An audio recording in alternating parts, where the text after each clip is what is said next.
Image copyright Reuters. Image caption Mr. Gandhi has touched a chord with voters with a persuasive campaign in Gujarat. Rahul Gandhi's ascension to the leadership of India's 132-year-old Congress party comes at a time when it is struggling to stay relevant.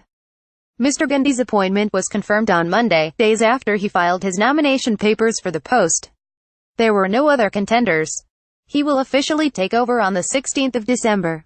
The Congress, the country's largest opposition party, won less than 20% of the popular vote in the seismic 2014 general elections, which catapulted Narendra Modi's BJP to power.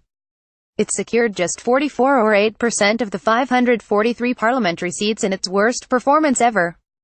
Since then, the Congress has lost elections in half a dozen states, and is now in power in only two big states, Karnataka and Punjab, and three other smaller ones. Its prospects in two imminent state elections, Gujarat and Himachal Pradesh, look mixed.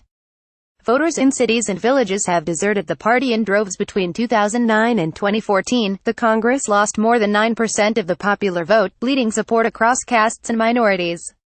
It is a party bereft of a social constituency of its own, says political scientist Rahul Shikar. The party has already gained the unenviable reputation of failing to make a comeback in states it loses. Tamil Nadu, where the Congress last won an election in 1962, and West Bengal, where it hasn't been in power since 1977, are standout examples. These states, like Uttar Pradesh and Bihar, where the Congress lost in recent elections, appear to be going the same way. So can Mr. Gandhi, 47, change the fortunes of his enfeebled party? He entered public life 13 years ago, when he stood and won in his family seat of Amethi. Since then, the fifth-generation scion has been seen as a reluctant politician, aloof and disinterested in the hurly-burly of politics. Mr. Gandhi's elevation to the party's second-most senior leader after his mother Sonia Gandhi in 2013 didn't improve things. He tried to reform his party by holding primaries, revitalize its flagging youth wing, and running it like a corporate office. But the results have been less than impressive, and the party's slide has continued. Image caption The Congress party has lost support across castes and communities all over India. Then something happened a few months ago. In September, Mr. Gandhi went on a well-received tour of the U.S., meeting students, think tank experts, government leaders, and journalists, and took questions from them. He was self-deprecating about his limitations. He told students at University of California, Berkeley, that Mr. Modi was a better communicator than him. His social media campaign has finally begun packing a punch. Mr. Gandhi is now being seen as more open and refreshingly amusing. He tweeted a health update about his mother's illness and a video featuring his dog, which caused a sensation. There is currently a problem with an interactive element on this page. Please try loading this page again in a little while. Most importantly, despite his faction-ridden ragtag army of party leaders and workers on the ground, Mr. Gandhi appears to have even-spiritedly picked up the gauntlet in Gujarat, Mr. Modi's native state, where crucial elections are due soon.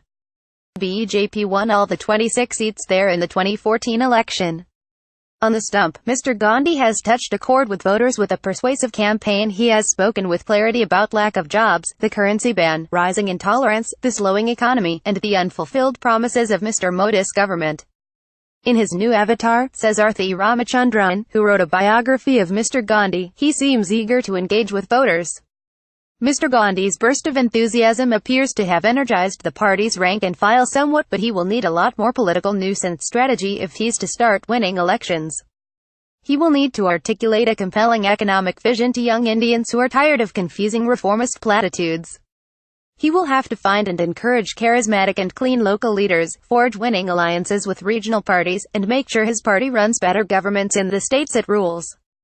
Dr. Rahul Shikar says the Congress lost the plot a long time ago when it couldn't adapt to India's changing competitive politics. The country moved from a dominant uniparty state to a more genuine and intense multi-party competition, and coalition politics became the key to political success. Image caption Mr. Gandhi takes over the mantle of leadership from his mother Sonia Gandhi. The Congress needs to be seen as a party that is not impervious to charges of corruption. A number of corruption scandals damaged the party when it was in power.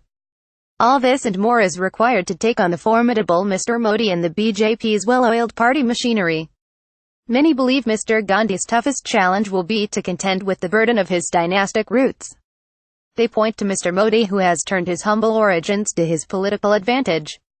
When students in the U.S. asked him about dynastic politics, he argued that India was being led by dynasties. That's how the country runs, he said. Minority appeasement. It was a frank admission, and Mr. Gandhi is largely right. Regional parties in India are run by dynasts, and even the BJP is not free of them.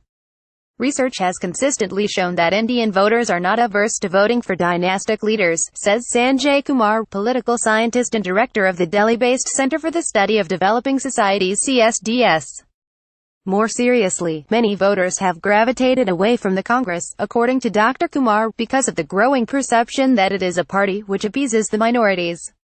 In 2014, the party picked up only 16% of the votes cast by India's majority Hindus. A 2014 analysis by CSDS showed that 6 out of every 10 Congress voters were either Muslims, tribespeople, Sikhs or Christians. These groups accounted for only 3 in every 10 BJP voters.